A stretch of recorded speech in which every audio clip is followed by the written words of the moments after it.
The following is a presentation of the Radio Misfits Podcast Network. From the birthplace of modern winemaking, Sonoma, California, welcome to The Winemakers. Local experts Sam Coturri, Bart and Brian Casey, along with host John Myers, invite you to listen in as they discuss all facets of winemaking. So sit back, pour yourself a glass, and let's hear what the guys have to say this week. And Mom leave here and move there. Well, let's start talking. Let's start recording. Let's start talking. We've been recording. Have we? Yeah. Oh, good. Very Mark Maron of you. No pour to open this one. We have a new producer at the board. DJ J Quad. Jeffrey James Joyner Jr., the fourth. Mark Maron's unacknowledged son, for sure. I mean, there was a pour. Tony was pouring. It's just a matter of, did our engineer pick it up or not? No, I was waiting for you to put the bedspread down. Hello, everybody, and welcome to a very special episode of the Winemakers Podcast. If you couldn't figure it out, things are a little different this week. Bart is here. I'm here. Sam Coturri. James Joyner's here. Brian and John are on assignment, and we are on location at H. Coturri and Sons Winery with my uncle, Anthony, Tony Coturri, the Vanguard. The Godfather. The old man. The man who made natural wine before somebody came up with a name for it. Right, exactly. No, he just made wine, and then people started coming up with names for it, right? Yeah, well, and as we sort of, as you heard in the very cold and distant intro that we were talking about, in our glass right now is 1984 Cook Vineyard Zinfandel. Right. From the Cook Vineyard, if it still existed, would be Moon Mountain District. Up there at the top of Level Valley Road. It wasn't on the Napa across the county line. Nope. It was definitely, and this was the estate Zinfandel for my side of the valley before we lived on Norbonne Road at 16600, because this is where I was born. So what year were you born? I was born in 83. 83. But 83 is a terrible vintage.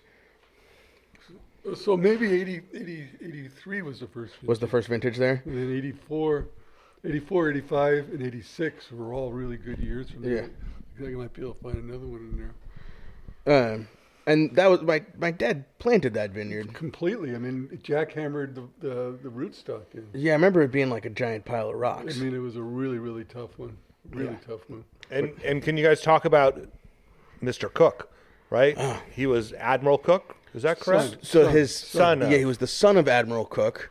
Charlie Cook. The story that, he was the guy, like, when I wanted to, he had this canister of cookies, so I'd go up to his house and try and get those cookies. I mean, that was like, he was the neighbor and the landlord. But the amazing story with him, with Charlie Cook, the son of the Admiral, was he was part of the whole, like, Pentagon Papers deal. Yeah. And was on his way to testify in Congress, and was in a suspicious and mysterious head-on car collision, which is and always walked with, like, canes and crutches and a limp. It was like, near fatal kind of car crash. The history with the Cooks, and this is again from the mind and memory and attention pain of a small child. Yeah, there's an interesting story about him. He was at some kind of thing for Spanish people or whatever, and anyway, they were all speaking in Spanish, in a sense, putting down the white guy, and he talked to him in Chinese. He was an interesting guy. He was. He definitely had a good sense of humor. He grew up in China. Wasn't he born in China? I think so. Yeah. There was some, again, his father was like the admiral, head of the Pacific Division or Pacific Fleet. Took over Japan. Yeah. And what was it, Japanese or Chinese? I guess I'm wrong about either one. I think it was probably the Japanese. I don't know. This is the ancient history of Sonoma Valley. Really? And Dark Ages. And So here it is, if you guys want. So Okay. between the end of 1945 and early 1948, as Admiral, Cook commanded the 7th Fleet and naval forces in the Western Pacific. in the Western Pacific. So that would be Japan, China, I think he Vietnam, spoke Japanese, Korea. actually, but, you know. Right. So it would have been at the end of World War II, you Right. know, and Right. obviously very short after that, the Korean conflict started, right? Right. I mean, there was already tension there in the area that was going Oh, on. yeah.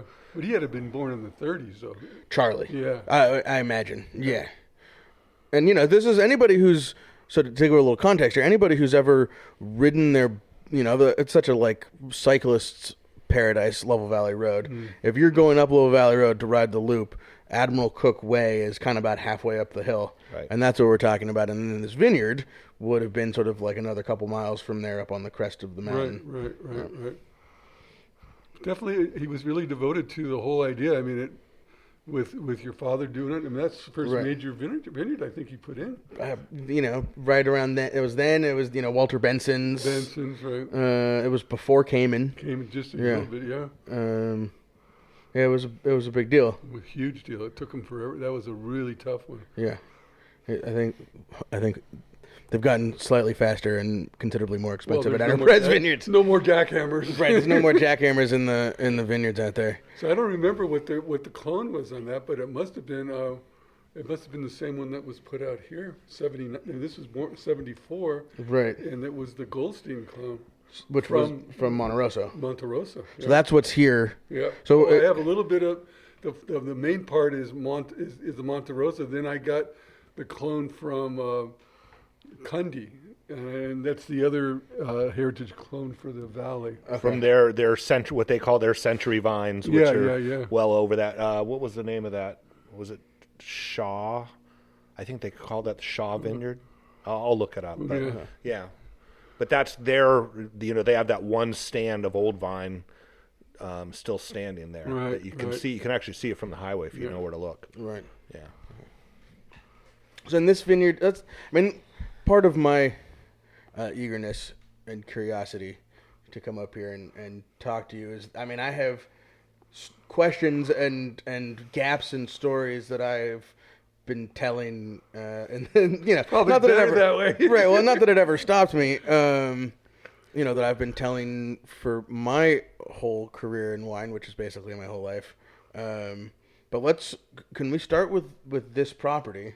Sure. And then actually even go back a generation or two, because the story that I tell in the tasting room, and tell me if this is true or not, is that you know, your parents, my grandparents, had a piece of property like somewhere in Marin County, like Tennessee Valley or something, that one of their, again, this is from Paul White, my dad, you know, again, it's a giant game of telephone, that there was a piece of property that somebody in the family had that was basically like you got with a subscription to the newspaper, and they sold that to buy this in the 60s. I mean, late that 50s or 60s. vaguely remember that thing about Marin, but I'm not sure about that.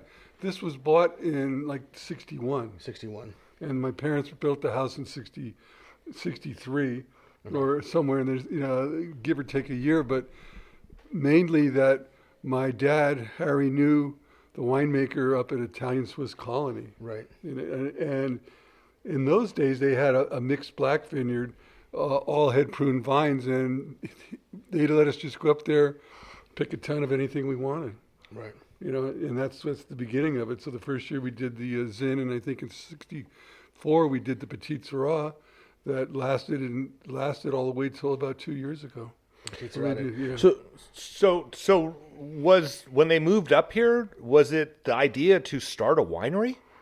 Or was it for home wine consumption? Home wine consumption. It's kind of interesting because this is very similar looking to Tuscany, Right. With the olive trees growing and et cetera, et cetera. And also their idea was to get the boys, my brother and myself, kind of out of the city because we're getting into the 60s, very turbulent times, and trying to get us more out into the country, really, essentially. So when we moved here, the Enterprise Road was a gravel road, Wow. and there was a 6-party telephone system, which was really fun. The fuck does that mean? It means that you have a special ring, like 2 longs, 2 shorts, 2 longs. So you have to listen to the ring to tell if it was your telephone number or not. So like somebody would call, And then it was like every house in the neighborhood would ring. all 6 of them. All six houses in the neighborhood would ring, but there was like a ring for a specific ring Right, for each or house. sometimes you'd pick up the phone and there'd be somebody on it, and you'd have to ask, "Could I use it for a second?" And so I mean, it's a long time ago, but it ain't that long. Yeah, ago. no, not really.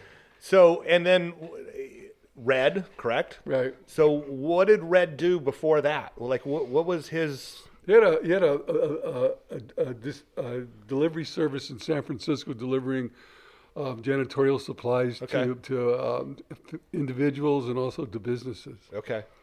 Yeah. Lily White bleach, right? Let me just. I'll be right back. I should have had these things out. You'll find this. That's fine. So what I think is fascinating, well, so Sam, you're not old enough to remember, there were TV shows, I want to say like there was a show called Green Acres. Yeah, Nick at Night. I see some green. Okay. I've seen some Green Well, Acres. so there's the the party call kind of play on that, and the idea was that if you could pick up the phone quietly enough, you could listen to your neighbors what they were talking about. And that's kind of like where the whole the idea of Jimmy Buffett had that song called Coconut Telegraph, because it's just what you hear over the Coconut Telegraph. And Right. It's how rumors got spread in the 50s and 60s, I have a feeling. Or verified. Or verified. Verified. What is this? Is 39-year-old Zinfandel in our glasses right now?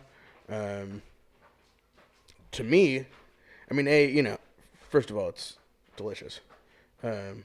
So fucking Moon Mountain District. I mean, it's the Goldstein Martini Monterosso. Look at that, Lily White Products, 44 Lee Street. This is the most amazing one right here. That's your great grandfather, all the way to the left. It looks just like you guys. Yeah, no shit. Turn it over and see what year it was. This the way that you can tell that it's somebody who I'm related to is, and this is a picture from this is 1908 in my hand. This would be Enrico, my middle name on the. So they're dressed like it's the 1910s with shirt collars and ties, but you can tell it's a Coturri because there's no room for the collar between the shoulders and the chin. That's that Coturri neck or lack thereof, and that face that looks like he took as many punches as my little brother. Yeah, Enrico Coturri came across 1907. I thought it was 1906 or 1905. You might have. Yeah, I have a copy on my bulletin board in the tasting in my office on the it's like from his Ellis Island ledger, and he had it was I think it was either just before or just after the earthquake, and occupation farmer. Right, $20 in his pocket. And like $20 in his pocket. So since we're in the way back machine, it's such a great photograph. And the interesting thing, and I swear to God, I just found that. I just found it the other day. I'm cleaning out there, right. And I went through one of these old books that my mother had, right? And it was stuck inside there, and I've never seen that thing. I wonder who the rest of the people in that. Their names are on there. Their names are on there. There's okay. Definitely some nefarious going on. I mean, this is not a group of people in front of a window, No. So here's another story. Since we're in pre-war, pre-depression, pre-prohibition San Francisco on this, that I always tell in the tasting room. Again, we're here to verify things.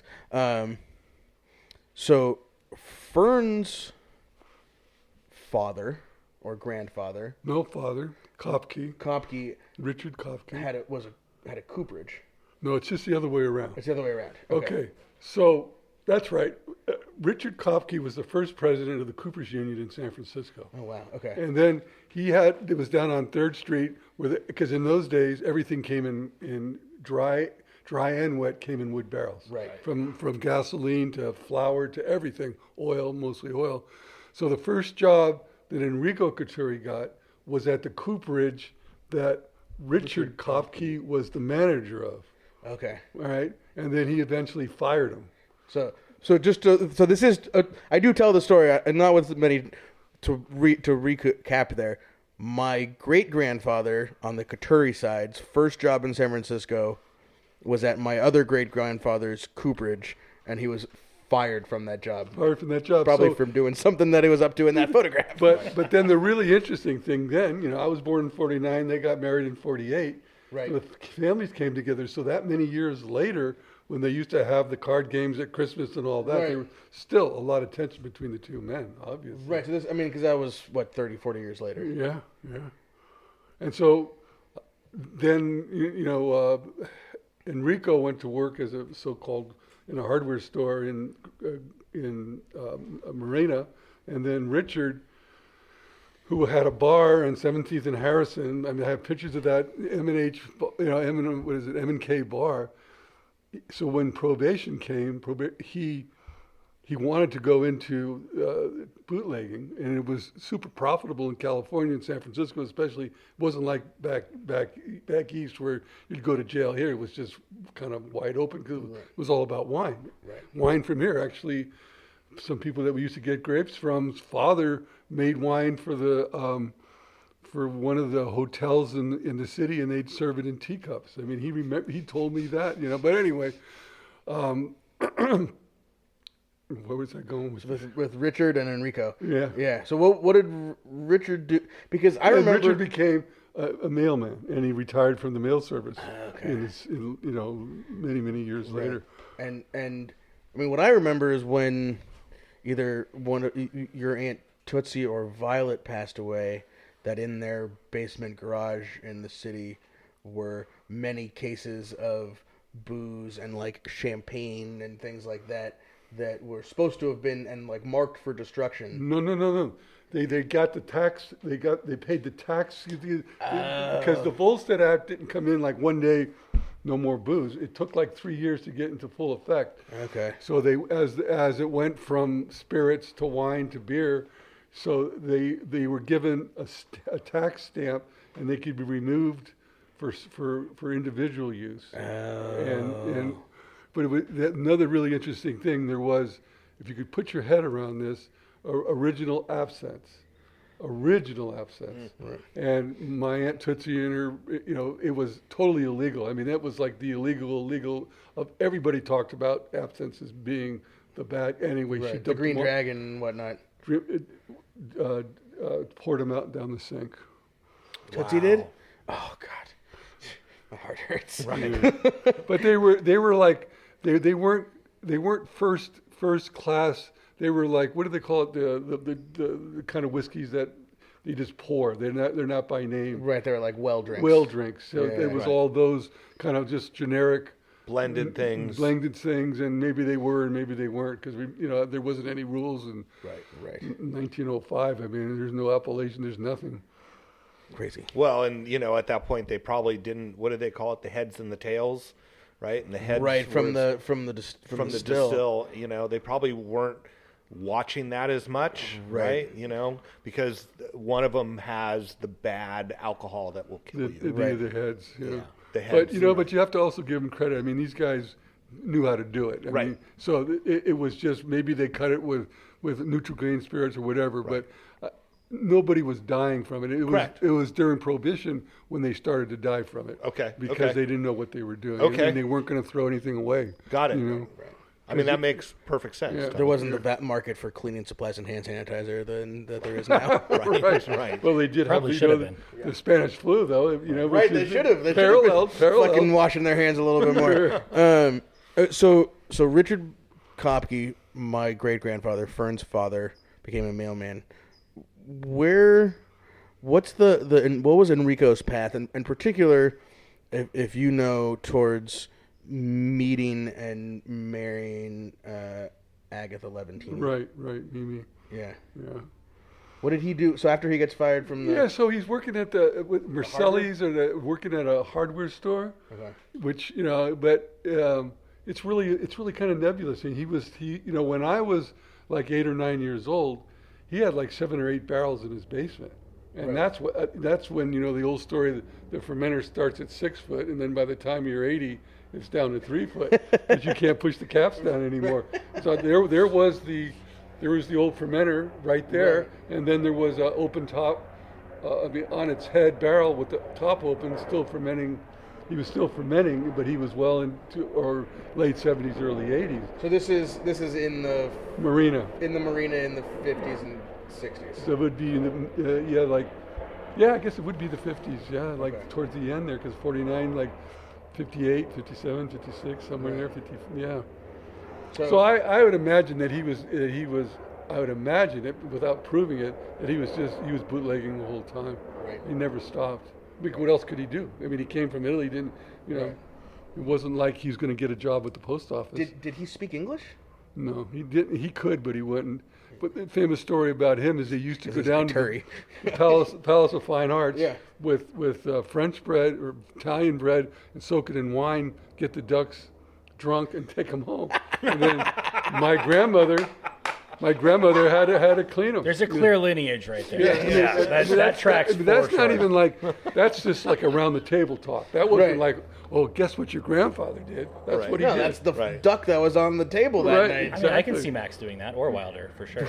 No, we actually have to stop Wilder from doing that in the plaza on a pretty regular basis. You gotta wait till people leave, right? Yeah, exactly. Gotta wait till the lights turn on. Wilder? Why? Oh my God. Okay. That's amazing. I mean, this was, they lived in Cow Hollow, Marina District, right? Right. We got, that's a big freaking helicopter. Fire chopper? No, it's not fire. Maybe I didn't it's... get an alert. It looked military, to be honest. Yeah, I mean, this is a flyway between Santa Rosa Airport and At least it's been a long time since we had to run from camp helicopters. Yeah, right. Not that anyone here would know anything about Yeah. Camp sounds fun. Yeah, let's go to camp. Definitely not the campaign to end marijuana production. That's a podcast for a different topic and a different day, James. Sorry. This wine is delicious, by the way. We talked about it while you were digging out that photograph. Still gone. And I wish I would have been more mindful about it, because when I poured it out, right, it was pale. Yeah, and the air activates the color. Activates the colors. Still has good acidity. It's got some fruit in it. I mean, what I talked about, what I mentioned, is it has the signature of Moon Mountain District Zinfandel, the way that the fruit and the acidity play, and this is a 39-year-old Zinfandel. The structure is there. It's not over the hill. It's the Martini clone, or the whatever you want to call it, the Monte Rosso clone. I bet it is the Monte Rosso clone. The Monte Rosso clone, grown in Moon Mountain District rocks. This is the white soil. Remember the chalk? Yeah, it's chalky soil up there. That volcanic ash. Yeah, Okay. That's what Cook was all about. Yeah, this is we're still trading on these flavors every day, and that's the beauty of it, And I think, and you put it into perspective: natural yeast and no chemicals, no sulfites, nothing, and there it sits. Right. Yeah, no, How long is Zinfandel supposed to last? 34. What is it? 39. 39 years. We call it 34 years because this was made the year after I was born. No, 39 years. No, fantastic. Can we talk about Mimi a little bit? Oh yeah. She was just the most wonderful redhead, blue eyes. Swiss. Yeah. But she was actually, Italians went to Switzerland, and the Swiss in their infinite wisdom pushed them all to the edge, a Rollo. So at the end of the San Gotthard Tunnel is where she hid. They used them for common laborers. It wasn't like there was no exalted place. Right. They just needed manpower for cleaning and all the menial jobs. Building all those roads. Roads and whatever else they were doing in the little village. Right.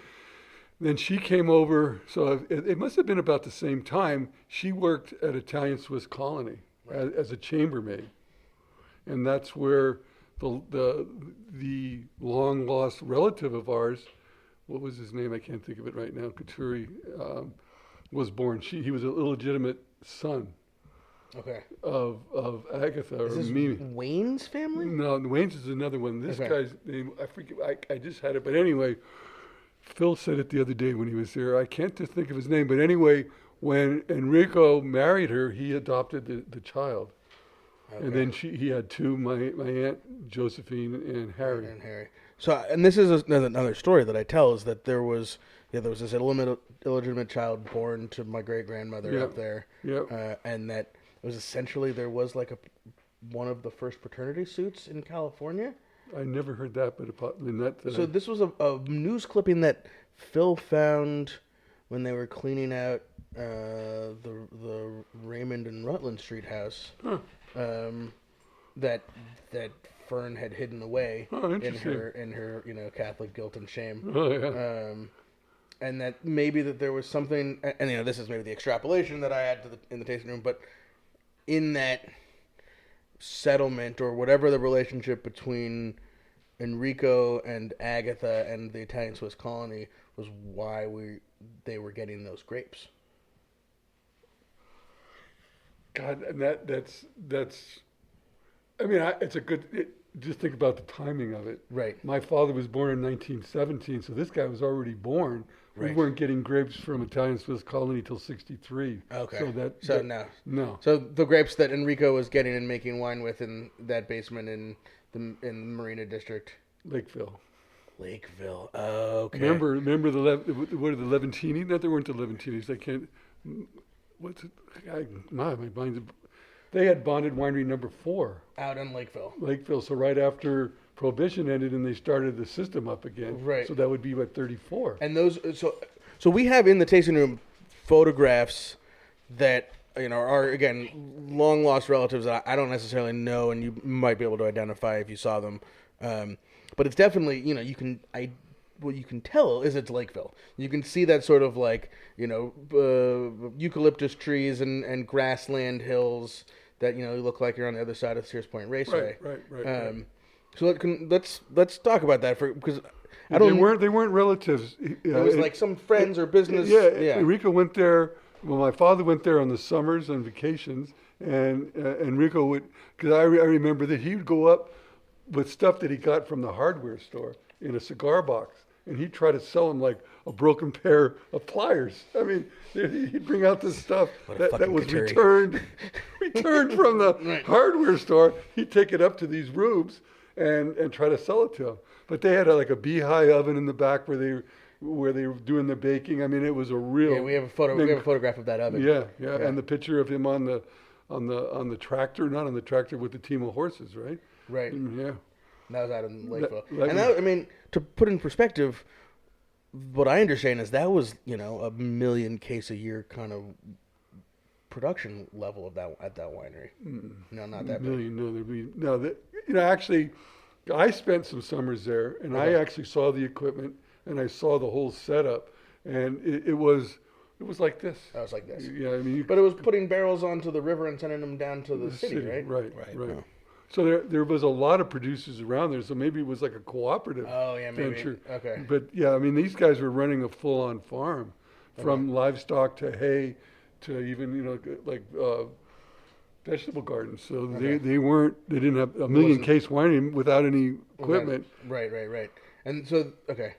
But they were growing grapes out there as well. Absolutely, on their ground, yeah. And probably Zinfandel field blend. Yeah, all had pruned vines. There was no such thing as a trellised vine then. It was mixed black vineyards, But that was all planted pre-Prohibition, or do you think that was planted post-Prohibition? Okay, there's an interesting thing about pre and post. In that pre-Prohibition, there was like a lot of Zinfandel, a lot of Cabernet, a lot of really good varietals. Then when Prohibition came in, they really pulled those varietals out for grapes that could take the transportation on train from here to New York. Okay. So Alicante was the king. Okay. For 2 reasons. 1, because of the skins, and 2, because you could make 2 wines out of it. Right. So you could ferment it and then start all over again. Right. So Alicante, that's why Alicante... Just like rehydrate the must, the pumice. And still have more color than you would have with most grapes. Right. Wow. And so that's why, there's like Ubaldi still had Alicante, and that was all leftovers from Prohibition times. Planted during Prohibition. Because it's 13 years. Right. So you'd have time to get it up and running, or maybe even people saw it coming and planted. But like Zinfandel disappeared, thin skin would never make. And how long would it take on a train to go? 5 days, 6 days, maybe? No problems. And I have some old postcards from Sonoma County from that era, and the pictures of the train cars just full of grapes. And these little 35-pound boxes, Yeah, you know? yeah, Right, those little wooden lugs. yeah, Yep. Yeah. Crazy. yeah. That's awesome.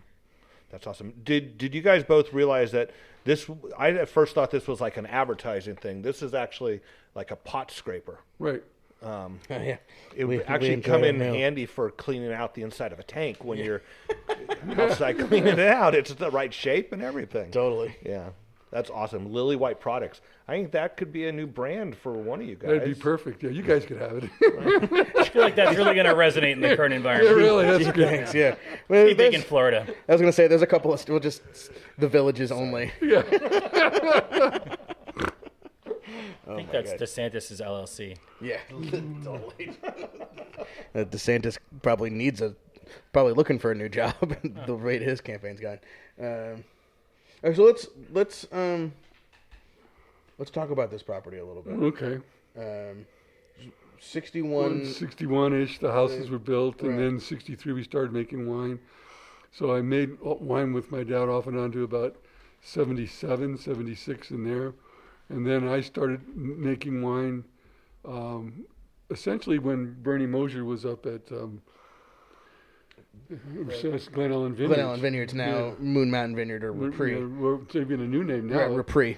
What is it? Repri. Repri. Yeah, it was Carmenet and then it was Carmen Repri. Repri, yeah. Um, Are they still functioning? They still have the caves, yeah? Oh yeah, I mean they're we're an enterprise client, and 16600 makes a little wine up there sometimes. Oh, all right. It's Were they able to do anything with all the mold that they had in this? it is as clean as a whistle in there. Really, what'd they do? They cleaned the heck out of it, and it's like a regular process. And moving the air too somehow. And there's like a bunch of big fan system in there, and the people that own it now are very well funded. The guy who owns it now, so nice. they pretty much whatever they need to do, they can do. It is amazing the transformation because Yeah. I saw that cave before it was cleaned, and it reminded me of 6 inches. You'd put your hand on the wall. Oh and it yeah, would I mean, kind of but it's slowly. funny, I always thought that they just drilled a hole from the top of the ground into there and start moving the air up. I mean, that's what. Right. It would have been a simple problem. Well, it is. The interesting thing about it is it's the last unreinforced cave dug in California, because it was 81, 82 that they were digging those caves for Carmenet under Dick Graff, the Chalone. No, I might have been a little bit later than that. A little later than that. Because Bernie was already gone, I think. Right. That was Jeff Baker. Yeah, Jeff Baker, right. Yeah. So what year was the vineyard planted here? 74. 74. 75. And that was you and Bernie Nano and a bunch of whoever we got to my do. dad. My dad was in college still then, right? Or basically just at it, or right around. That was right. I mean, he graduated from high school in 1970, so he was probably living here and going to Sonoma State. 70. Yeah, maybe. I don't know. I don't remember. Did he do any work? Oh, yeah. Okay, because he would definitely say that he did, but you want to Yeah, I verify mean- that. Well, interesting. Yeah, I mean, that obviously, college wasn't a big deal. Right. He just stayed in college long enough to avoid the draft, Avoid right? the draft, right? But then he did get the conscientious objector. Right. I remember going to the hearing for it, but Okay. the way was already gone by then. But he did get got it. the It was- status. Right. Well, because Harry had, or somebody else in the family had the conscientious objector status at a previous war, right? Or is that There's never been a Coturri in the army. There's never been a Coturri. Never as far back as anybody can say. That's why they all left Italy when they were starting to evoke the draft. And that's there's a Coturris in France. There's Coturris all over the world, more or less. And that's why the great Coturri diaspora to avoid the draft. Yeah. I mean, there's a project right there, James. Let's find all the Coturris. But See what kind of Harry, my shit we can sell father, each other. was he worked on the submarines at Mare Island. Harry did. Seriously. Yeah, not Mare Island. It was actually in Hunters Point when the Hunters Navy had Point. a Navy base there. I still have the box that he used for the machinist. So he worked on the home front, basically. Yeah. Okay. I mean, it was an interesting thing you could do with he raised like sheep and stuff, and he was also really involved in the rodeos. at Right. that time. I always describe Harry people as a cowboy. Yeah, and you got I have one. You've got one of the picture on the horse, even though Right. it's stylized. It's definitely him. Right. But through going at the through the rodeo anyway, he contracted syphilis. Okay. And that kept him out of the Army. Because he was riding horses, no doubt. He was riding horses. Those dirty horses. Those dirty horses. So it's always another. We don't talk about. But that's that's why he ended up at Hunters Point and avoided the Army. Avoided the Army. Yeah. It's one way to do it. Yeah, whatever it takes. It's a good way to do it. Yeah, a pretty fun way of doing it, probably. Hopefully, it was. Probably. Yeah. And that was he was essentially a working cowboy out in the. It was like with the rodeo in the Central Valley. He raised sheep, and that was one of the things he also did during the war, which was part of the service. Right. So raised sheep for food or for wool? For food, and then or both actually. Yeah. And then the horses and the rodeo was a side part of that because obviously it didn't run all year long. So it was he did it infrequently, but nonetheless he was doing that. Okay. So going back and forth, probably from where he's living. I don't know. I mean those are times that are always talked about, but you don't listen. Right. Well, I think that Fern probably encouraged you not to listen to those stories. Yeah, probably not. Yeah. My grandmother, who I keep referring to, was a elementary school teacher, Bret Harte Elementary in Hunters Point, and was pretty strict. My memory of her, I did homework at her table one time, and my ADHD brain, James, this is for you. I can't stare at a piece of homework paper for more than 30 seconds. So I'd be looking around, and she'd evolved enough that she wasn't hitting me with the wooden spoon, but every time I took my head up, she would smack the table. And that was the only time I did work there. So she was pretty strict. And the last time you did homework. That's the only time I ever got my homework done. Thank you, Grandma Fern. I think about that a lot because, especially now, it's coming up more and more. Catholics, they were all practicing Catholics strictly, and in those days, especially she had two sisters and a brother. Uncle Richie, and they always looked at getting sick and dying as a sin. So you did something wrong, right? And so you died, and that was the mass and the church to see if you can wrangle your soul into heaven or at least into the before the limbo or whatever was before the purgatory. Yeah. So that was really the kind of the limiting factor and all. And she was very strict in the 60s. And then when they moved up here more and more, they built a Catholic church, St. Leo's, down outside of Glen Ellen. Yeah. And this would be like 66, 67. They put the crucifix of Christ without a beard. Oh. And they just went crazy. I mean, this is not it. And they never went back to church again. But, years and years and years later, but it never was a factor in their life from that point on, which I always thought was interesting. I mean, just, we had to go down there on Sundays, and then we had to go to midnight mass and Christmas and all that crap. Right. And then I remember going to midnight mass at, Our Lady of the Visitation. Right. And then one day it just ended, and that was it. Because there was no beard on Jesus. There was no, I mean, the whole, that whole thing of the church moving into a new age left them all behind. Interesting. Sort of the whole Vatican II. And all that was, the English and all that. But do you think that was in disappointment or in protest? Or do you think it was a realization that things had changed? It's a realization that things had changed. And ultimately, the support that the religion could give you could be changed in a minute. Oh. They can pivot, hey, we're going to do this. We're going to have, these in Latin, and then the next minute it's in English. Is it the same?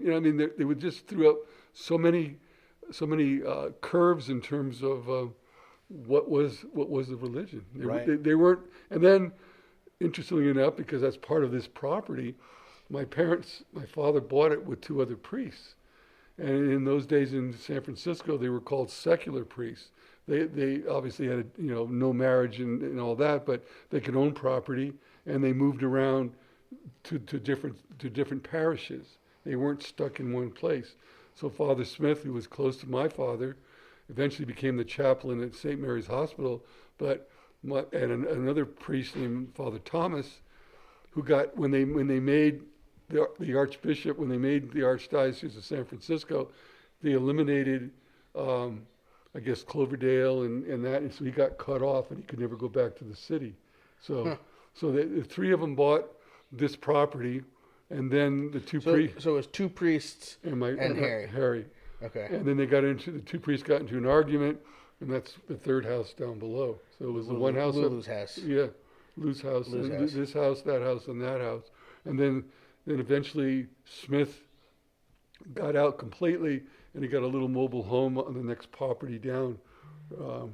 With those people, whose names are there too. It's pretty funny that you stirred a memory of mine. I worked at Kenwood Winery in the late 80s, and Mike Lee used to have some neighbors who were three Catholic priests. One of them was the priest for the 49ers, and he would always come to lunch and he'd be wearing his Super Bowl rings. But Mike used to always say, I just don't understand how these three priests live in this mansion up on the hill in Kenwood, you know. And they were all retired or semi-retired, but I think they were, the one that was active was at St. Leo's. Yep. But yeah, he used to show up with his Super Bowl rings. Super Bowl rings. Well, and the crowning touch was the priest down here had the girlfriend that inherited the property when he died. So there's another priest that got involved, Father Sullivan, and Lulu, who was she was a flight attendant for the Pan Am, especially the Flying Tigers during Vietnam. Okay. Wow. And which really puts it back. And she lived, well, she lived up until so he did that in 2002 to 2019. She went to the gym on the morning that she died, and then she died in the afternoon. So she was in her 90s, still driving and going to the gym. Really going to the gym.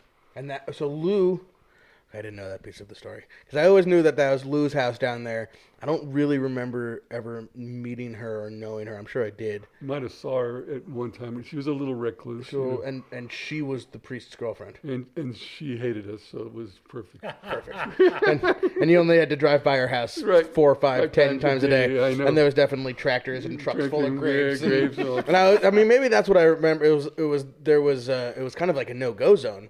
Like, you didn't even want to fucking, if you backed a truck up, you didn't go into Lou's driveway. You went all the way out. Right. To turn around. Right. Okay. Right. I love that piece of the story. So how many acres is this piece of property? 7 acres. Okay.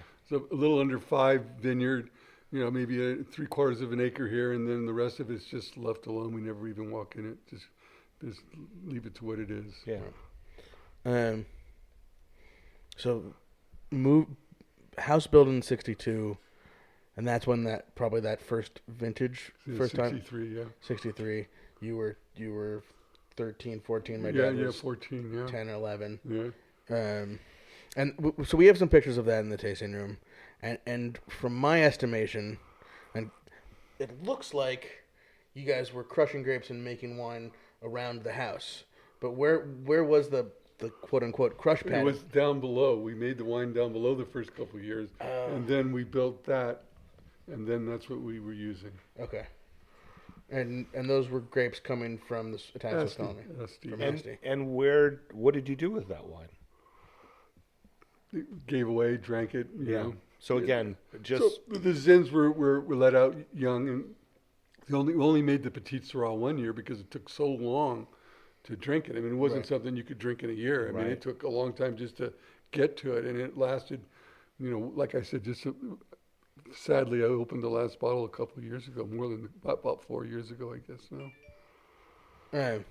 Well, let's talk about the evolution of making wine here from, say, that first or the second crush in 62, 63 to pre-H. Coturri and Sons, the W. Batts brand. And how you got from making one, with your parents to what W. Batts was, and talk about that a little bit. So by 77, my father was out of it. I mean, he wasn't. Anyway, we built that room in the back, and that was the first part of the winery. This barn. Yeah, way in the back. Way in the back. Okay. Yeah, and that's where. I've always been afraid to go in there, to be honest. Since I was a little kid, I don't go past the first row of barrels. No. So we produced about 14 or 15 barrels of wine that we would get grapes from a number of places. So you're talking 14 times, talking 300-400 cases Probably. Yeah, maybe that much, 125 to 200, somewhere in there. Okay. Yeah, but there's always piling up of barrels from the year before. They weren't all bottled in a year. Right. So then when we went to get the bond, Dave Lose came by and he looked it over because we were still in process building this part into the winery. Right. And he went in and he just literally did this, and you could tell he counted every barrel. And he said that this is fine, but you can't get bonded until these barrels are gone. Okay. And that was 77. that was the summer of '79. That the bond. We were bonded in July. And one of the biggest obstacles was that we were in a study zone here for about 7 years, and they wouldn't allow any changing of zoning. So we were actually looking at trying to get the winery started in '73 or '74, but because we needed to go from RR rural residential to A1 agriculture, and we couldn't make that change until the end of the decade. Okay. So will you talk about, as I've seen, pictures from like Brian Howlett and some other guys of the W Bats label. That was made here pre-bonding. Right. With you and Bernie and my dad. Well, Yeah, I mean, it was like a loose thing. Right. And some wine would go out for sure, but we never made it significant enough to even make a difference. But at least it was something, Right. And playing around with that name. What was the significance of the name? Because we'd all have daytime jobs, so everything was being done at night. And the bats in those years were really, really thick. I mean, this was always bats flying around all through the fermentation and through the pressing. And there still is. I mean, it's so funny because housekeeping, but anyway, there's always shit. It looks like mouse shit, and I said, look, it's not mouse shit. It's fucking bat shit, and I can't do a thing about it. bats are basically little flying mice, right? Yeah, what am I going to do? You know. And Are so there any? Sorry, I didn't mean to interrupt, but are there any bottles of that left sitting around somewhere? The W Bats. might be able to pull one out.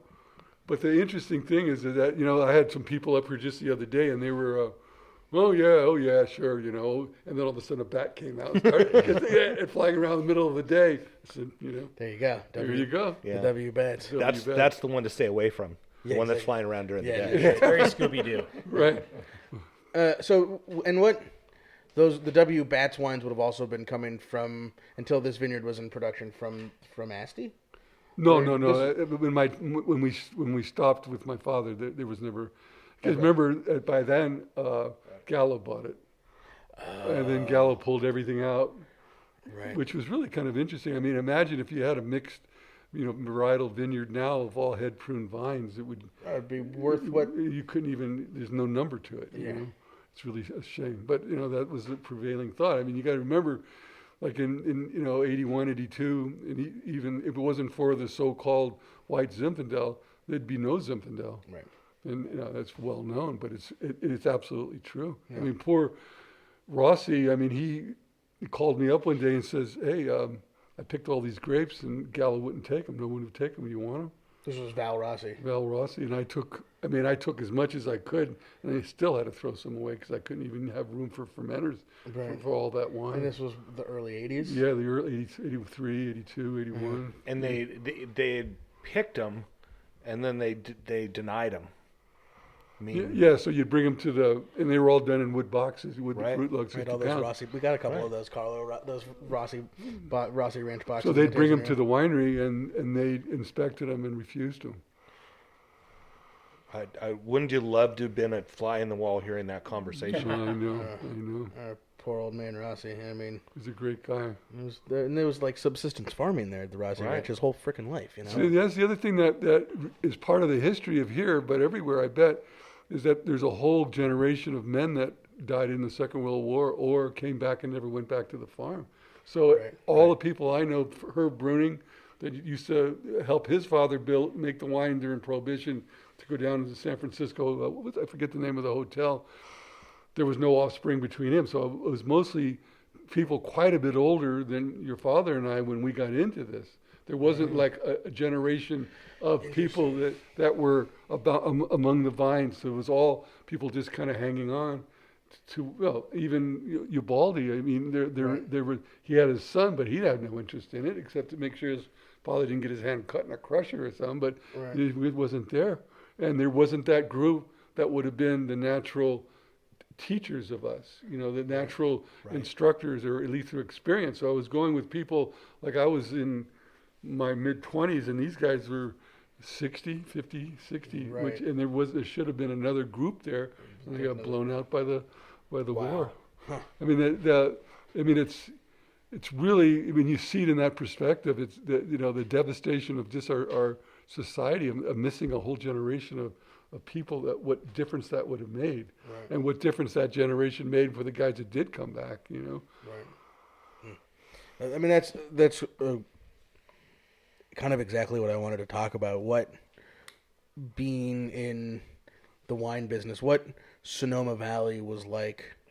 It's in the 70s, especially, kind of as this was all kind of coming together, and you're touching on it. There wasn't necessarily there was the old guys, the Val Rossis and the Ubaldis of the world, the Herb Bruning, but there wasn't really a generation between. No, so what happened a lot in Sonoma Valley is that a lot of vineyards got cut up into housing sites. Right.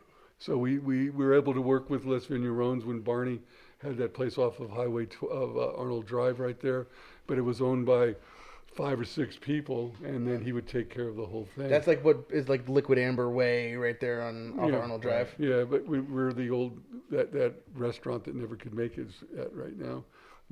Used to be Bunny's. Rob's Rib Shack. Oh, yeah. That was a really good luck Valley Bar and Bottle with Valley Swim Club opening any day. Yeah, it was Bunny's. It was a landmark for so many. But whatever happened, it's never been able to function since. Okay. But yeah, there was a lot of little vineyards like that around, and then obviously, the plantings were started with the early 70s, and a lot of grapes coming in. Like even this thing, 83, so it was planted in the late 70s. So there is that period where it wasn't anywhere. Wine wasn't a big deal. And appellations didn't mean anything. Obviously Napa was king, and Sonoma Valley was just kind of sleepy. It was historically just Zinfandel and Semillon, and that was what we were known for. Right. And that vineyard, Les Vignerons, that's what it was. Was in Semillon. So, go ahead. Well, I was just going to say, and I think the important thing here is that to remind our listeners, there was no direct-to-consumer. The direct-to-consumer is if someone came and knocked on your door and wanted to buy the wine, but there was no shipping, there was no out-of-state shipping. Like, none of that existed. And I really think a lot of consumers out there don't understand. It wasn't until, the late 80s that had started. Yeah, you also got to remember in 79 and 80, the interest rates from a bank, 25%. Right. 25%.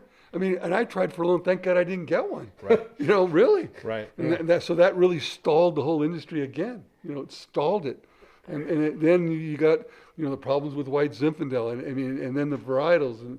And then it really didn't get up and running again until the actually the 90s is when you start seeing interest in it. Right. And then by 2000, it's off and running. I when I was those the 80s and most of the 90s, I never had to travel anywhere. I just saw everything out of the door because there was nobody. Right. Remember, and when we started, 13 wineries in Sonoma Valley. 13.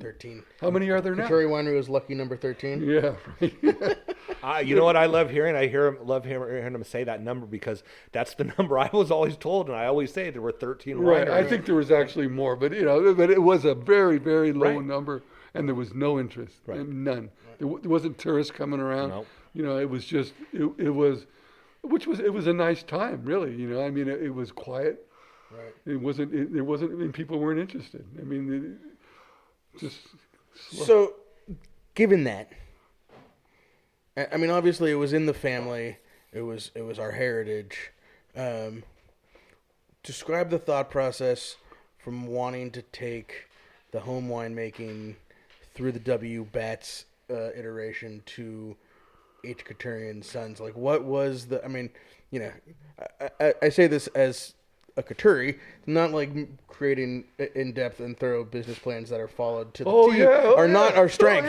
I think I have it. I think there it is. It's over there. Just left. The dog just ate it. But what was what was the inspiration, and what was the motivation to creating a wine brand up here? That's a really interesting question, because it just reminds me that we went to the accountants. We were going to, a second label for Coturri was going to be Maljuice, which is like a Celtic word for magic or something. And the guy said, "Do you really want to call a winery Maljuice?" Bad juice. Okay. Yeah, so anyway, that's not a good idea. one of the main things is that everything was conventional. There wasn't anything outside of conventional. Right. There wasn't any interest. I mean, barrels, if you remember, barrels were like whiskey barrels. For us to, especially in '79, and when we were trying to get barrels, the best we could do was new American oak whiskey barrels. Right. There wasn't anything else. And it's so funny now that you could get whiskey barrels that had, and use them for wine, but he said, "No way, we can't do that. It tastes terrible." Now what's the big deal? Everybody's putting wine in whiskey barrels. Well, I think they're hiding their smoke tank juice. Yeah, they're hiding a lot of things in there. Yeah, they're hiding a lot of stuff. But there was absolutely no interest. I mean, in organic grapes. Organic grapes was like, what are you talking about? Yeah, it didn't exist. Phil was moving seed for his vineyards in pickup trucks, and people were saying, "It's so expensive to grow grapes now. Are you going to put a cover crop in? Isn't it enough just for what grows out there?" And obviously, not too many years later, you saw semis with trailers full of seed because it makes sense. Right. So there was no interest in organic, but it was starting, the winter of '76, '77, when we had our first drought, a lot of people that were carpenters and stuff couldn't make a living because everything got caught up because they depended on the rains to come in to stop construction. So they'd have a vacation and then they'd go to Mexico or whatever and then start again in the spring. So in that year, they worked right through the spring. All the projects were done. So carpenters literally became inspectors for the new CCOF. So they went to school and got educated on how to fill out the forms. And so we were people come up that were they were old carpenters or from some other trade because they couldn't make a living doing it. It was the origin of the organic. So it was still mostly vegetables, mostly fruit outside of grapes. And, it was so funny because that was really, the heritage is going back to the 60s when people, because I was down working with my father at his place, go into the conventional produce market and magically take the truck out and it became organic, and there was a lot of that going on. I mean, but that's what people wanted, but it was still a very select group of people that were looking for it. Then by '79, it started to get some interest in it, but in a sense that it makes sense, and a lot of people coming from San Francisco has heritages and cultures that are still their hands in the dirt, so they were very interested in it. But it wasn't to the point of, well, what is this? But then when I took the next step and took the chemicals out and the yeast out, I was like the most radical winemaker that ever lived. I'm almost hung in an effigy because it was just so. How could you do that? How could you do that? I mean, I went into wine shops in the city that thought it was a law that said you had to add SO2 to wine. They thought it was an absolute law to do that. So I pivoted and never talked about it. I just talked about the sun rising over the vineyard and the beautiful days of part picking. Never got into the organic, never got into the natural, so-called natural wine production until we made the sale, and then we could talk about it because people's eyes were just glazed. And I remember distinctly going into like Buy Right before it was Buy Right. Yeah. And we were selling Cabernet from Glen Ellen Vineyards, 1979. And the 79, 80 vintages were unparalleled. I mean, they were beyond belief. That guy said that I'm gonna nail your hide to the bankruptcy court for daring to try to sell a bottle of wine for $20. It was unbelievable. And that was what you labeled as young Cabernet? Yeah, young and the regular vines, yeah. Okay. And like this was sold for $55 FOB. Per a case? Case. And that was a push.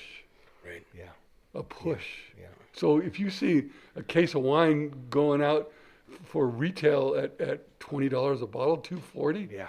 It was like it was like people would just lost their breath.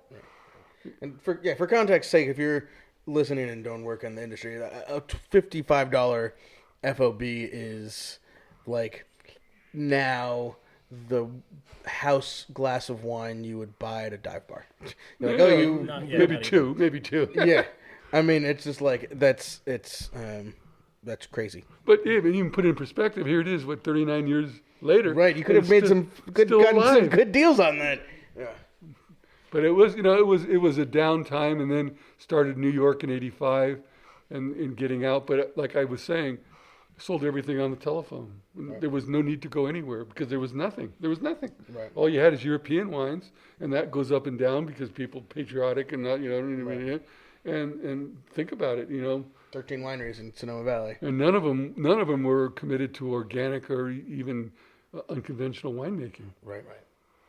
So there was nothing. Every one of them had at least a Davis graduate there. Oh yeah, right. Yeah, or a Fresno. Well, yeah. I mean, in the old days, they talk about Buena Vista, and the winemaker there used to, bring in grapes, like a small amount of grapes, crush them up, and he had a special tank that he used to start the fermentations. Right. So he'd have that tank going and use that to inoculate the grapes that came under, and he kept filling that tank as the mother for the rest of them.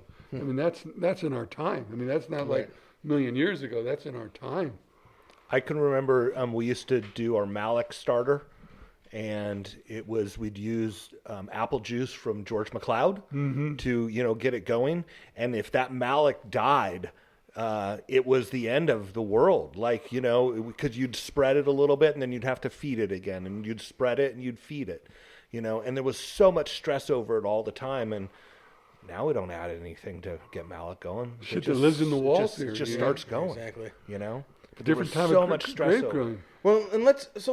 This is actually something that when I was talking to my dad about coming up here, he wanted me to ask, and I don't remember the names that he was talking about, but there was a winemaker. He said in maybe the 50s or the 60s out in Livermore. Yeah, John Wild. That was who was. He had a radio show. Okay. And he was in Spain during the revolution. So he intertwined the history and then eventually ended up here. And there's a name that we really need to put in here. A man's name is anyway, he had a radio show and he talked about pure wine in the 60s. Right. And then he wrote a book that I actually had a copy of. I found it at a used bookstore. It was really, really, really obscure. Frank Matheson, that was the other name that he wanted. Yeah, Frank Matheson, and I was just talking to a young fellow that's got a winery going, and I said, I really wish that when I was your age, I had somebody like me to talk to, because there wasn't anybody. Right. So I ended up with all these pirates. I lived a pirate life in the wine business, always on the outside, always like looking around, somehow, it's like it's a drug, and we're and I never got mainstream with it because of it was never considered that. Right. But now it's like, hey, it's a business. We never was. It was like still working out in the woods, Right. And that's really and Frank Matheson was really the origin of. He said, "You don't put anything in there. Why do you do that?" Right. And that was like in like the early 70s, late 60s. So just for my head, the wines that Enrico was making, maybe not, but the wines that you made here in the 60s and early 70s with my grandfather, you went by the book, that whatever that book was, you were throwing in yeast, you're throwing in sulfites. The last sulfites I think were really in the early 60s. Okay. But there was some pitching of yeast. Right. It wasn't understood. But then when he kind of lost interest in it, it's when we really, and that would be like 70, 71 is when really the origin of what we're doing here. And that's that 10 years of just really working with the craft part of it. Literally in the wilderness on it. And then after that, when presenting wine into the conventional market, I had to make wine as good as or better than what was out there. I mean, you couldn't go out with a what the cider wines they're making now, the kombucha wines they're making now. They're crappy. Alice Faring, when I was back at 10 Bellsman, she'd say, why are these people sending me these wines that are so insipid? Well, don't they wait? Like they're 6 months old. I had a winemaker came here last year, and he said, "Oh, Tony, I got an old vine Zinfandel." By the way, Alice Faring. Yeah. Let's ding that one. But anyway, he said he got this like the St. Phillips, at Cloverdale, the origin, the real. I said, "Oh man, I'm really interested. Where is it?" So he gave me a bottle. I said, "So this was 22." And I said, "What is this? Is this like 2000, 2001?" He goes, no, this is made 6 weeks ago." He wants me to drink. It's like, and that's where it's at. Right. That's what that's where the industry's gone to, and worse. That actually now it's all pet nats. They killed the whole category of pet nat. You couldn't even give away pet nats anymore because they're so bad. I got to do this. Tony, that's great to hear that you feel that way, because I think sometimes people just assume that defects they could have fixed is natural wine, and I don't think they're listening to you. Well, defects define. So when I went down to LA for the first couple of times, I ended up with Amy Atwood, and she said, "Oh yeah, I see your wines as a bridge from conventional wines to natural wines because your wines are so clean." Yeah. I go, what the fuck? Yeah. So you couldn't sell them. Right. You couldn't sell them because they weren't weird. Right. But now the switch is on. Did you hear that? They have alcohol, right? Well, they don't even care about alcohol. They care about who made it, where it was made, what problem you've got, what color you are, where who grew the grapes, are the people that growing the grapes are giving vacations to Hawaii, and now we'll talk about the wine. But in my day, you sent a bottle to New York and they put it on a table and people drank and said yes or no. Right. And that's it. No context. Who cares? Who cares? Right. And now it's all context. There's no merit. Right. There's no merit. The restaurants in town, they put the wine across from the oven. What the fuck? Right. And natural wine. Oh, yeah, okay. Yeah. Hear that, everybody? Well, are you listening? not even to the point, because The Godfather has spoken. I have a little job in Tucson at this wine shop, so I've tasted wines from winemakers, Sarah, out of the area because of cost and expense, and they were making decent wines to good wines, and now their latest releases are VA is the king of natural wine right now. It's what, if you don't have VA, there's something wrong. And, I don't know. That's what I taste. I taste them all. But yeah. I don't taste. I'm down there and they're coming in. So I don't taste California wines. There's no point to, Wonderland, Wonderworks, LA. It is a whole, and they're unbelievably bad. You have to do this on purpose. You can't just do it on its own. So we're bringing in Ridge. We're bringing in Mathiasen. We're bringing in Mount Eden wines because they're natural. They're natural. Yeah. And all these other guys are adding sulfite. So if they got a little sulfite, hey, come on. But they know how to make wine. Right. And that's the important thing. You got to have, but people, young people especially, they taste these wines and think that's the way they're supposed to be. Right. And you give them something good, and what's this?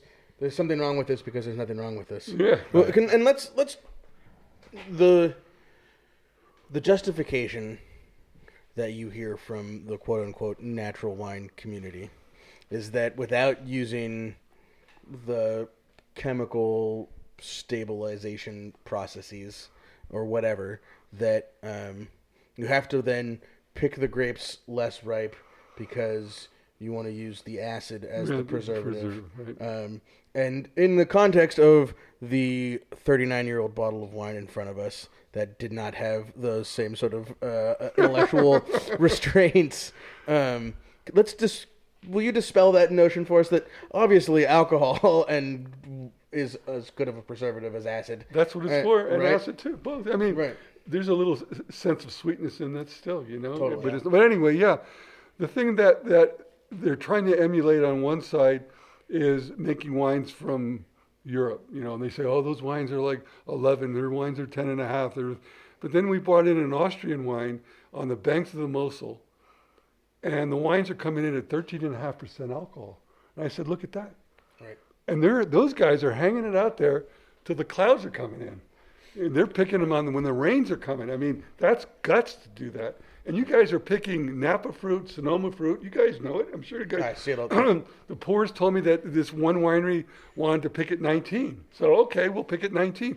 So they go up there and he starts throwing the fruit out. I go, the green fruit, right? Yeah, I go, well, that's what you wanted. That's what you wanted. So those grapes, the acidities in those grapes aren't a preservative. They fall out. Right. Right. You have to go through the ripening process to get the kind of acid that's going to preserve the wine, because in other words, just so that's why you end up with these VA ethyl acetate. Right, and it's ethyl acetate from the time the grapes are picked to the time it starts to ferment. Natural yeast are not going to be able to work in that kind of acid solution. It's going to be really hard for them. Right. If you like the stuff your father grows, the stuff we got, you pick the fruit, you crush it, and within 12 hours, it's an active fermentation. Yeah. 12 hours, not 2 days, not 5 days, not looking at mold in there. Oh my God, no. Right. No. You got to give. I mean, that's the whole thing. You got to give the grapes their due, but you also have to. I mean, everybody talks about regions and appellations. There's really a thing about that. I mean, it's not just a place. It's a latitude. It's where the sun talks to the grapes and says, look at this. You guys are coming like a year like this. There's a lot of communication going on. Where the sun talks to the grapes is this is the latitude. Straight up. I mean, it does. I mean, it's proven. And I just had a stupid discussion with this young guy about cannabis. And he said, and this is an intelligent person, not a dummy. He's saying that it's harder to grow cannabis outside than it is inside. And I go, what the fuck? And I go, those lights aren't talking to the plants. Right. Those lights are just giving it what they think it needs. But that thing out there in the sky, that's communication. It's back and forth. Yeah. Look at this year, grapes. What are you going to do? Is there some heat coming? I mean, how are you going to? I mean, you could see it in the vines. They're communicating. Right. And when you obviously, if you're putting, conventional growing, that's not even in the ballpark. But these people, when you talk to them about how to make wine, you have to. I always say you have to listen to the grapes. I have people that stand here, winemakers, that say, "Well, this year I'm going to do carbonic maceration." Well, okay, how do you know that? What are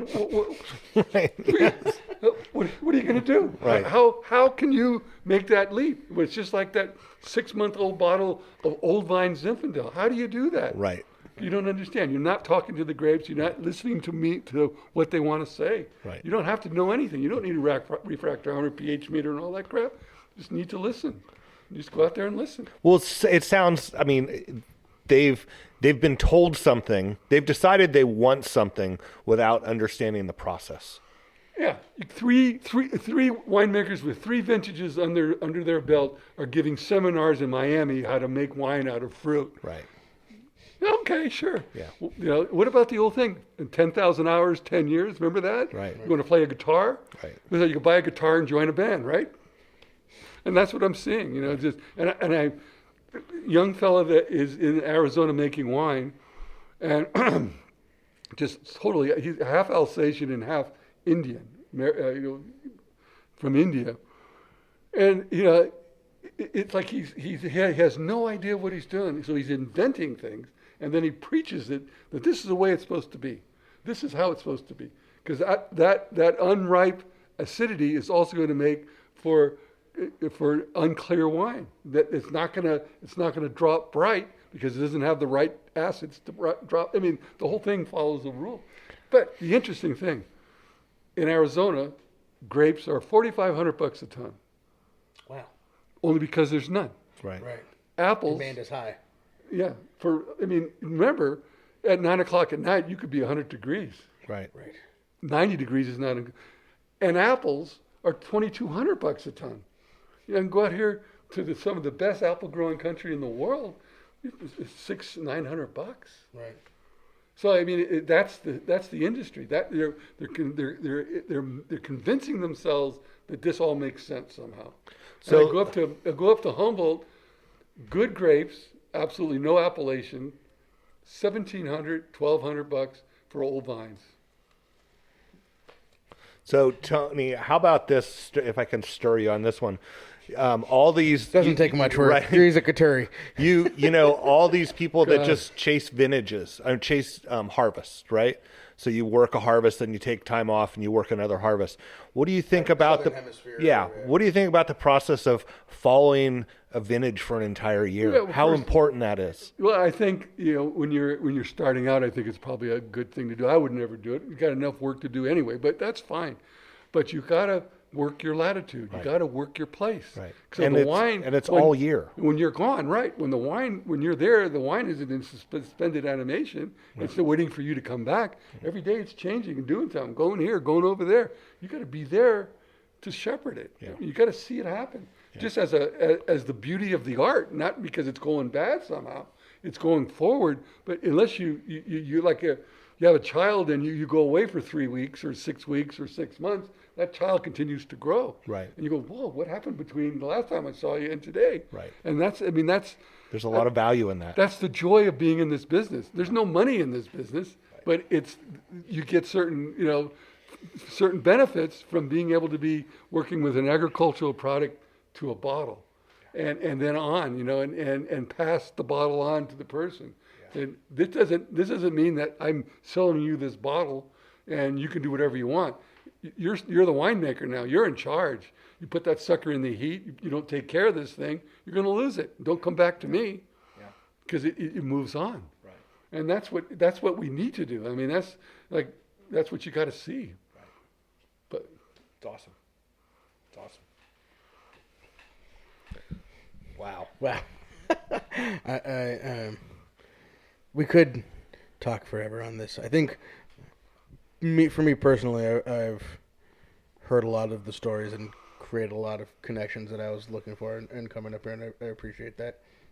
And thanks for hosting us. And, oh yeah, sure, and my pleasure. Opening this bottle. If there are, Paul, we're getting. All right, we're getting. You gotta go. No, even better, James. Paul White is texting us, telling us what we should ask. Paul White has sent in There's context to it because we are sitting here. This is coming out for a few weeks from now, but Robbie Robertson died yesterday, and there is connections to the band. Yep, they spent some days here. And Rick Danko and Garth Hudson. No, Garth Hudson didn't make it. Garth Hudson didn't make it. He was asleep. Oh no. Okay. And John Belushi playing basketball right there. Right. What else is on that? We have ask him about. I think this is John Medeski, Martin Wood. Okay. Medeski Martin Wood. Got it. Okay. Medeski Martin Wood. Leslie West of Mountain. Rick Danko and Garth Hudson, and then Father Guido Belushi and Tom Smothers. Was the other member of the band? It wasn't. It was. Richard Raphael. Richard Manuel. Yeah, he was here. Okay. He was a good friend of Tony Millington's. He was their manager. Millington was their manager. Right. Okay. But they were. If you're listening at home and know who Tony Millington is, this one's for you. And if you don't, I'm not going to tell you because I don't know if the statute of limitations are up on all that. So. Yeah, but then they were at the end of the period of massive drug taking. Right. I was just thinking about when Robbie Robinson. The reason why the band broke up because those fuckers were on heroin all the time. Strung out, yeah. And so he said, "Man, I can't." He's an artist. Right. He's not just a fly by night. And those guys just went. I mean, Emmanuel died of an overdose on a ferry in Canada. Right, not long after he was here, probably. Right. Well, none of them did because it broke their hearts, but they didn't understand. Right. I mean, you could only play that so long. Right. Unless Well, and so let's talk about the Smothers Brothers for a second before we start trying to wrap this up. But because Tommy spent a lot of time here. I just heard that the Smothers Brothers, Tommy sold his place. Yeah, they sold. There's a new owner there, and we might go in and do some farming or redevelopment there. Okay. Hopefully, knock on wood. Yeah, I wonder what Marcy's doing. I mean, she loved that place, but anyway. Yeah, she's in Santa She's Rosa. in Disney. Yeah, she's in Santa Rosa and still doing her Disney stuff. Mm-hmm. She's been written a couple books about Walt Disney. Oh, really? Yeah. Oh, yeah. nice. All about food. All about Disney. What did he eat? Yeah. Well, and yeah. Nice. Yeah. Not latkes. Let's Right. put it that way. No, but so Tommy was always a big supporter of ours. We spent a lot of time. We were friends. Yeah. I learned how to swim in the swimming pool. Yeah, he was, obviously it moved away, but he was a big supporter. I made a fair amount of Cabernet. I don't think I ever made any more. I don't think I made any Chardonnay from that place, but I definitely made some Cabernet. And through Tommy, that's how like Father Guido Sarducci. Yes, and there was a day when Father I can't get it. Came and with John Belushi. Right. And the story that I had heard in this was that they were like maybe scouting locations for something that never happened, or Well, he was going to make a movie called Noble Rod. Noble Rod. Yeah. And the backstory was that the guy that he was a drunk, and then he was working in the vineyards and the winery, and then he stopped, and then he drank again, and then the lost weekend from drinking. So they weren't looking so much for a location to do it, which was true, but also just background. Sort of just.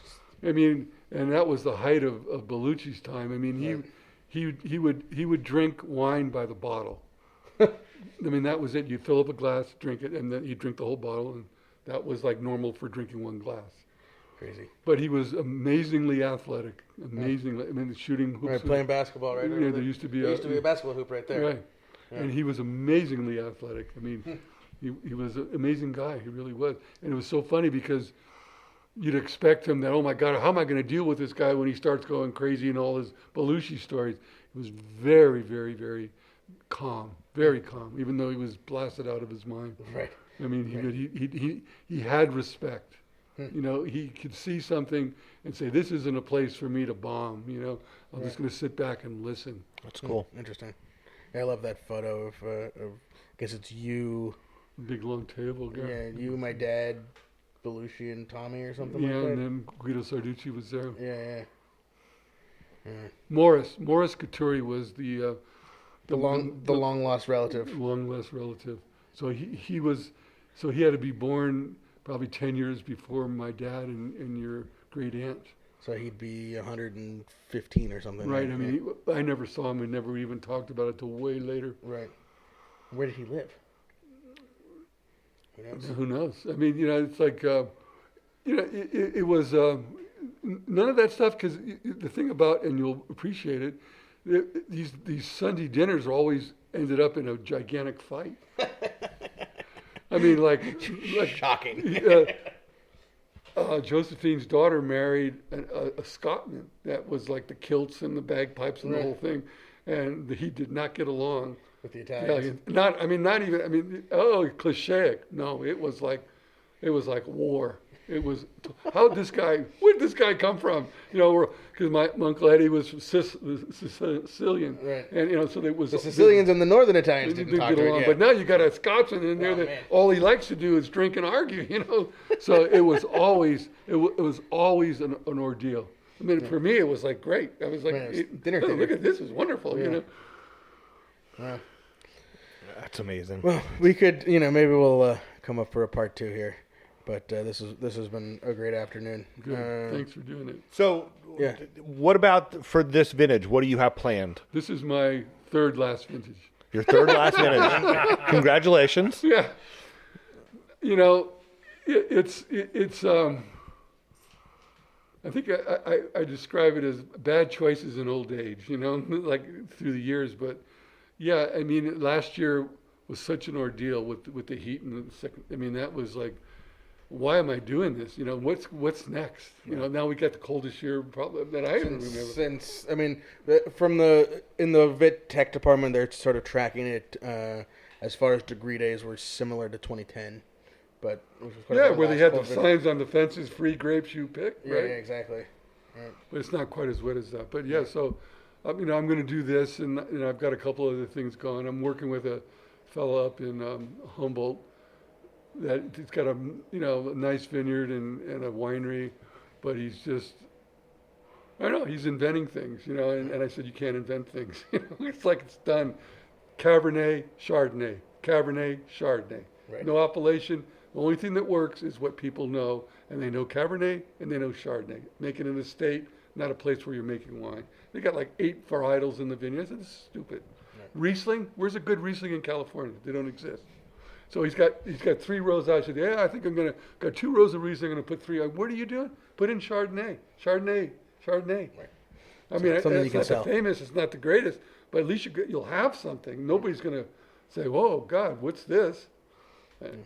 So I got some grapes there, and we could probably do some more. I should open up an apple cider. Oh yeah. Do you have a minute for that? Let's grab a cider. Yeah. Let's grab a cider, and I want to. While you're doing that, I want to have a rant I've been thinking about for a couple days now. Should I cover my ears? No, you're good. It's not about you No, personally. this is a theme that we've been talking about for a long time on this show, but it's with our PTSD around fires and this whole situation in Maui, and obviously all our hearts and sympathies and knowing what they're going through, having gone through it as a community, but we're talking about fucking wildfires literally in paradise, and destroying towns to the point where people are jumping into the ocean to get away from them, and what Tony was talking about with the weather extremes and predictability, and if you're out there and you're not making your decisions both as a consumer and as a business about what you're doing and how it affects the climate, then you're doing it wrong. Yeah, I talked to my mom the other day. There were tornadoes on Cape Cod. Right. Super normal. Totally. So this is this is an ongoing theme. Nicole Rollet showing up last month with just like that sense of urgency. And again, don't go to Maui right now, but go to your favorite restaurant or shop there and buy a gift card for the next time you're there. Do what it takes. Again, being in Sonoma and the way that we were able to sort of bounce back because of our tourist industry, because of our wine industry, I know that they have that ability, but if that must be a cold bottle. If you're not thinking about that, again, you're doing it wrong. Something to add there too is talking about Sonoma bouncing back or looking at what's happening in Vermont right now. One thing that it always comes. What's going on in Vermont? Well, Vermont had massive flooding. Oh, that's right. Downtown Montpelier is underwater, or it was. So a theme that all of these small victories of survival carry is community and supporting your local community.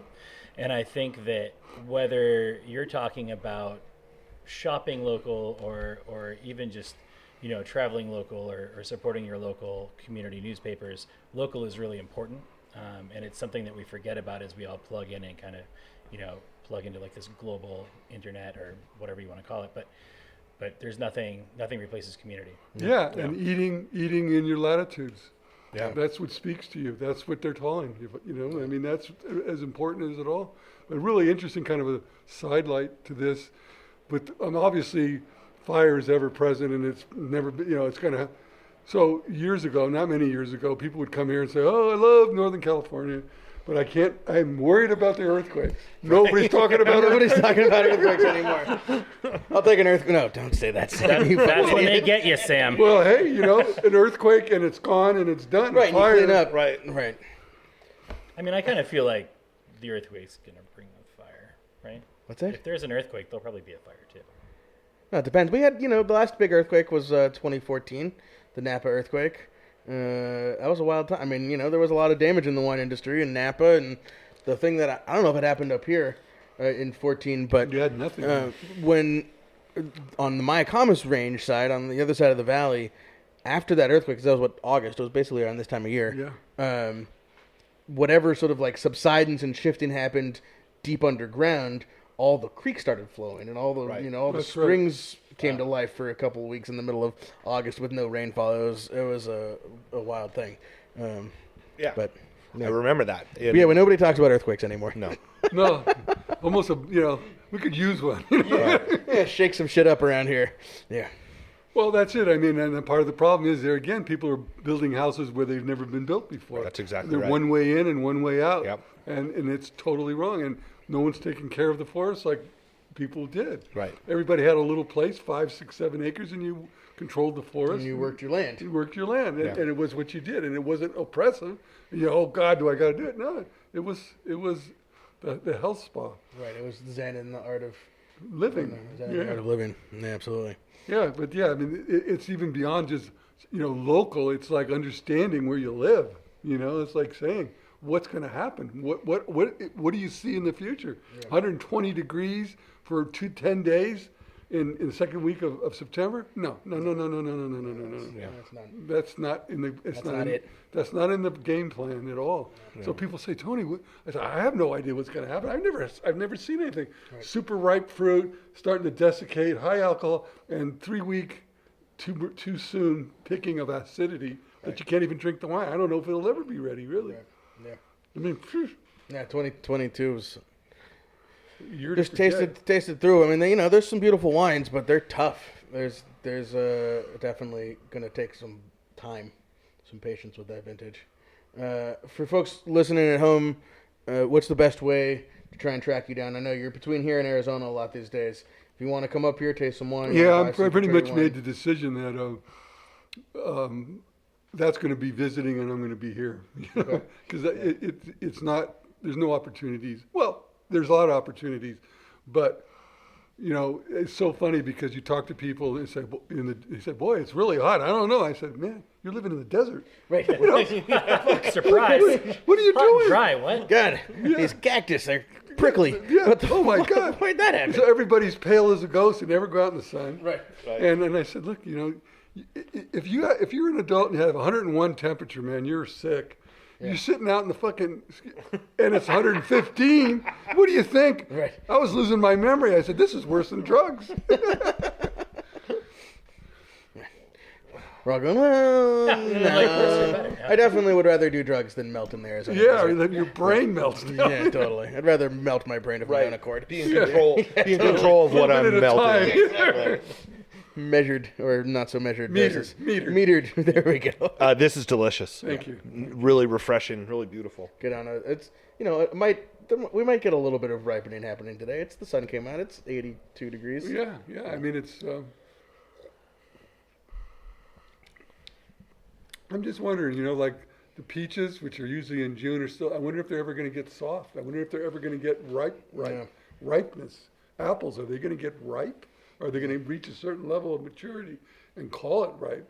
Yeah. Because I was talking to the lady that picked up. We put some of this wine in the apple fair in Sebastopol, and she said like even the Gravensteins are still full of starch, right? And they're starting to pick them. Because they have to. Well, they don't have to, but nobody wants to wait. Right. Well, interesting times, interesting year. Yeah. Thanks for having us up here. Oh, yeah. pleasure, Thank you for having us. Follow along Coturri Winery on Instagram. Yeah, Instagram. Yep. Is that a good way to get a hold of you? Yeah, just Tony at CoturriWinery.com. Send me an email. Tony at Is your Coturri phone Winery. number still in every bottle? No, the number that doesn't work. That's gave that up. So I met Tony. Tony's the one who got me into wine. I didn't drink, and then I met him, and I had questions. I met Tony, and then I had to turn to drinking. Yeah, I got it. After listening to 15 that years guy for an later, hour, here we are. the sky is 15 years and falling. 70 pounds later. No, but I just remember you were like, "Oh, my number's on the bottle." Call, and I was like, "It's not true." And then one night drunk, I'm like, "I'm gonna call this guy," and he answered. Thank God for the time difference, right? Yeah, and it was pretty amazing. Any other shout outs or closing thoughts, Bart? No, this has been awesome. I met you once many years ago, briefly at a tasting, but certainly, working where I've worked, I've always heard about you, and they talk about the crazy guy making those wines up there with nothing. but I always knew that you were doing something different than a lot of the other people. And I'm having a hell of a lot more fun anyway, Right. I don't have to read books. yeah, right. So thank you, Tony. Well, good, Seriously. because now it really reassures people that I'm not dead. Right. Right. Proof of life. Right. I'm still As here. of Right. 1:45 on the 10th of August, still around, he's goddamn. still here Yeah. When's he going to die? with his dog Coltrane and a cellar full of amazing wines. And that's it. I mean, not too many years ago, a person is anyway said, Tony, you're going to be famous when you die. Yeah. I'm trying to hold that off. I don't need fame, just fortune. Yeah. I mean, I am an artist, but what? Yeah, really. Should we do a Catherine Russell shout out? Yeah, we should do a Catherine Russell shout out. This is coming out in a few weeks, but might still be time for you to buy tickets for September 17th, our Grenache Day celebration with Catherine Russell, Grammy winner Catherine Russell, longtime family friend, and her band. Tony Saunders and the Keystone Revisited doing the opening act. Our mutual friend Mike the Baker and Fiorella Boutron, formerly of Edge Restaurant, cooking up food out in the middle of a vineyard in a barn off Denmark Street. It's amazing. You can buy tickets on our website. You can buy tickets on Eventbrite if you want to pay them a little extra money. But there's only 200 seats as of recording. We're about 25% sold, so by the time you actually listen to this, better get one. Press starts next week, so if you have a chance to slide in and grab one, I do it right now. Do it now. And then It's going to be the concert of the year, maybe the decade, certainly the century. and going along with Grenache Day, September 16th at Sweet D, the Girl in the Fig is hosting the Grenache Day celebration. Some amazing wines just going to be laid out on the table. And it's very possible that some of the people I just talked about Might be there. might be there. So They're 16. The 15th is the private dinner that nobody knows about, Okay. but we're not talking about. You're not invited. You're invited, but you're not busy. invited if you're listening. Oh, you're busy. So you're not invited. That's why I got confused yeah, for a second. I was like, oh, and wait a then minute. Am I gonna make 16th is the sort of big family style out in the field kind of dinner, Got it. big long table. Got it. Vicky Carroll from Hospice Torone is coming up with cases full of Grenache and Rhone wines that she's collected over the years. I'm just going to put a bunch of wine out on the table, and John Toolsey and the team at the Fig are going to cook up an epic dinner, and we're going to eat, drink, and be merry, and sleep it off, and show up at the Denmark Street Barn at about 4 o'clock on Sunday afternoon. Sounds amazing to me. Sounds like a good weekend. And then stick around, because the next weekend is the Vintage Festival. correct. And both the Legends Dinner on Friday night, hosted by B.R. Cohn. It's going to be a Harvest Moon, Glen Ellen Star Catering. And then the festival on Saturday in the square. All of your favorite things are back. Unless Throw in they're salami, not. potatoes at salamis. Potatoes and salami, I've been care told, about. is back. The water Not fight euphemism. is back.